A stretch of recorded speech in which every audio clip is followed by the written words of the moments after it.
Fala pessoal, tudo bem? Em atualização nossa matéria de Direito do Trabalho, ontem no dia 29 de abril, o STF decidiu por suspender a eficácia dos artigos 29 e 31 da medida provisória número 927 de 2020.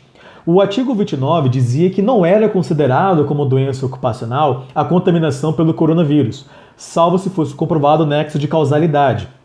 Já o artigo 31, ele limitava a atuação dos auditores fiscais para somente orientação. E quais foram os problemas apresentados lá para o Supremo? Foi apresentado o seguinte: a dificuldade dos empregados de comprovar a contaminação do coronavírus, de comprovar que a contaminação se deu das suas atividades ou do ambiente de trabalho que está inserido, justamente em razão da transmissão ser comunitária e exponencial. Já no artigo 31, foi apresentado de que você eximir o empregador de cumprir com as normas de segurança e medicina do trabalho violaria diretamente o artigo 7º, inciso 22 da Constituição Federal, que diz o seguinte: são direitos dos trabalhadores urbanos e rurais, além de outros que visem a melhoria de sua condição social, a redução dos riscos inerentes ao trabalho por meio de normas de saúde, higiene e segurança. Ou seja, é direito fundamental do trabalhador de trabalhar no melhor ambiente de trabalho adequado, sendo obrigação, portanto, do empregador de fornecer o melhor ambiente adequado para o seu empregado. Ou seja, cabe ao empregador observar as normas de segurança e medicina do trabalho para fins de redução desses riscos.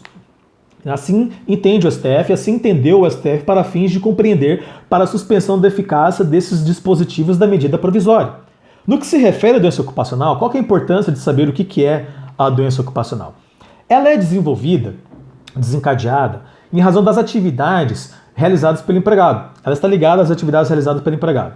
E os efeitos são o seguinte: o empregado que, quando comprovado que foi acometido por uma doença ocupacional, ele é detentor da estabilidade provisória de emprego, em razão da doença ocupacional se equiparar ao acidente do trabalho. E aqui eu faço um breve comentário.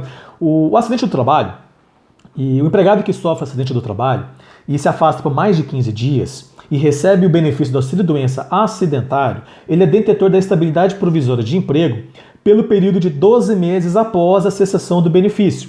Isso está previsto no artigo 118 da Lei de Benefícios e também na súmula 378 do TST. No item 2 da súmula 378 do TST, ela complementa de que, após a despedida, se constatado após a despedida, ou seja, após encerrado o contrato de trabalho, se for demonstrada a doença profissional, o empregado também fará jus à estabilidade provisória. Ou seja, esses são os efeitos, além também do, claro, no judiciário, porventura o empregado viesse a pleitear indenização por danos morais, materiais, dentre outros temas que não vou tratar neste vídeo neste momento, somente falar dessa decisão do STF. Então, é isso que cuida saber sobre a doença ocupacional. Logo, o artigo 29, conforme fundamentado pelo ministro Edson Fachin, quando da prolação do seu voto, ele compreendeu que o artigo 29 da medida provisória, ele trazia a obrigação do empregado de comprovar, no caso, que a contaminação do vírus se deu diante das suas atividades realizadas ou do ambiente de trabalho que está inserido.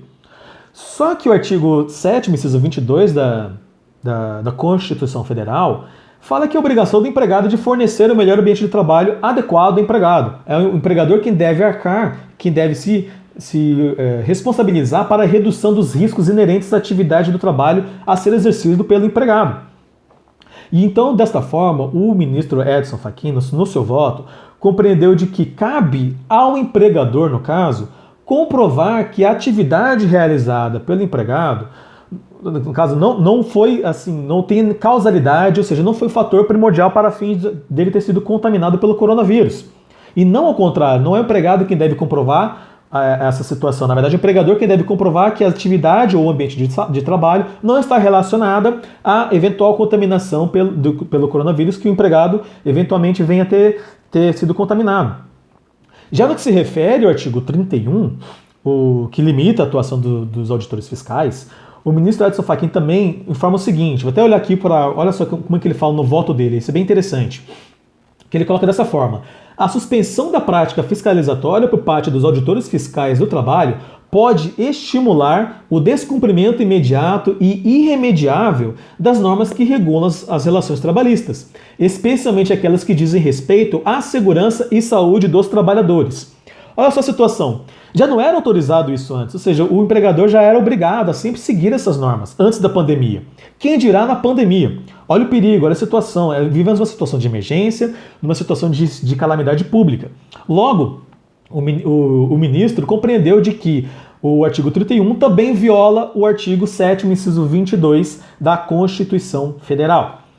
Então fica dessa seguinte forma.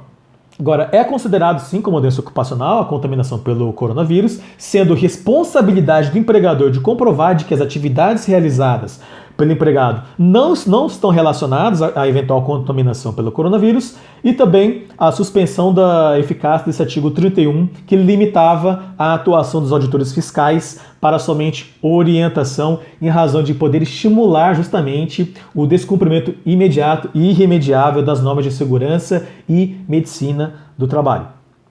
Se você gostou desse vídeo, se você acha interessante, compartilhe com seus colegas. Eu deixo aqui o meu e-mail abaixo caso tenha mais algumas dúvidas. Pode comentar que eu vou respondendo as suas dúvidas também. Beleza? Muito obrigado a todos e até a próxima. Um grande abraço.